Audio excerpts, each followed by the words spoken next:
लाडकी बहीण योजनेसाठी आता प्रत्येक लाडक्या बहिणीला ई-KYC बंधनकारक केले आहे. त्याचबरोबर तिच्या वडिलांचं किंवा पतीचं पण ई-KYC तिला बंधनकारक असणार आहे.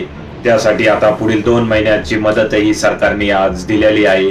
आता यासाठी काय करायला लागेल तुम्हाला, तर तुम्हाला लाडकी बहीण योजनेच्या पोर्टलला जावं लागेल www.ladkibahinYojana.com आणि त्यानंतर तुम्हाला सर्वात प्रथम तुमचं ई-KYC करावे लागेल. तर तुमचं ई-KYC पूर्वी झालं असेल तर तिथे येईल की तुमचं यापूर्वी झालेलं आहे.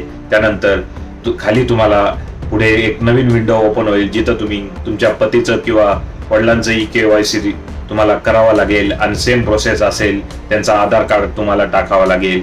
आधार कार्ड टाकल्यानंतर त्यांचा जो आधार कार्डला लिंक मोबाईल नंबर आहे त्याच्यावर OTP जाईल. तो OTP तुम्हाला तिथं टाकावं लागेल आणि त्यानंतर सबमिट बटनावर क्लिक करा. त्यानंतर स्टेप 5 जी असेल त्यामध्ये तुम्हाला घोषणापत्र डिक्लेरेशन करावं लागेल.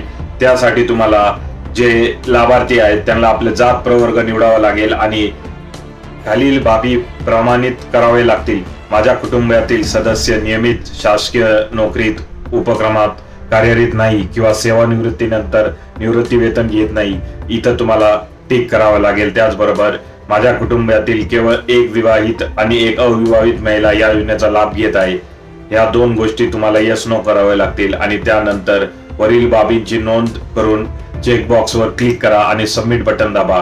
शेवटी सक्सेस, तुमचा ई-KYC पडताळणी यशस्वीरित्या पूर्ण झाली असा संदेश दिसेल. ही प्रक्रिया लवकरात लवकर पूर्ण करून योजनेचा लाभ तुम्ही घेत राहा.